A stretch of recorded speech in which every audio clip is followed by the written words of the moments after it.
Pilot testing kan face-to-face classes sa mga piling eskwelahan sa Kabikolan nagsikad na. Yan ang tinutukan live ni Jessica Kalinog. Jessica?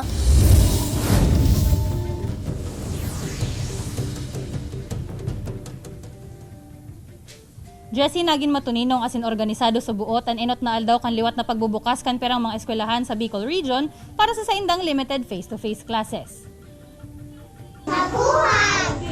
Nagin matuninong sa buot an enot na aldaw kan pagpupuon kan face-to-face classes sa piling mga eskwelahan sa Bicol.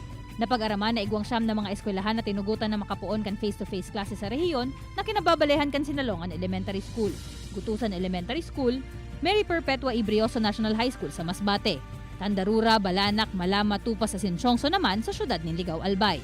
Mantang Buenavista naman sa Sorsogon City.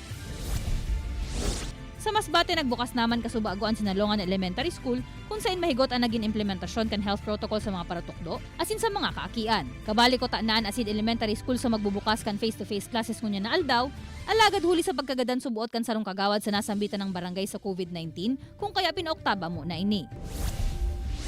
Sa Buenavista Elementary School naman sa Bacon District, Sorsogon City, nasa 1/3 mo na kan total na numero kan mga estudyante ang pigtugutan na makalaog sa eskwelahan, asin by batch subuot ang sistema. Nasa 10 estudyante man ang nasa laog kan classroom para maobserbaran asin masunod ang minimum health protocols. Mantang igwamanin mga proseso antes makalaog sa saindang mga classroom, arog kan proper sanitation. Sa Chongson Elementary School naman sa syudad ng Ligao, Albay, naging matrayon po ang primerong aldaw kan implementasyon kan face-to-face classes. Sobrang excited and handang-handa kami na makita namin yung pupils namin at saka ma-meet namin.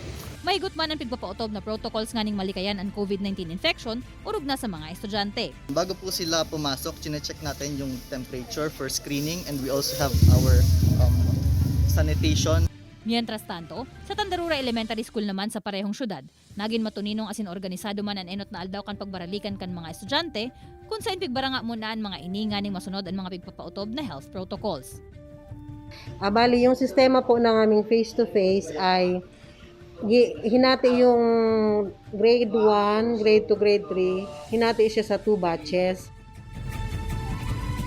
Piglalauman man na sa mga masunod na bulan, madudugangan pa ang mga eskwelahan na tutugutan para sa limited face-to-face classes na minadepende sa magiging assessment kan DepEd sa enot na implementasyon kaini.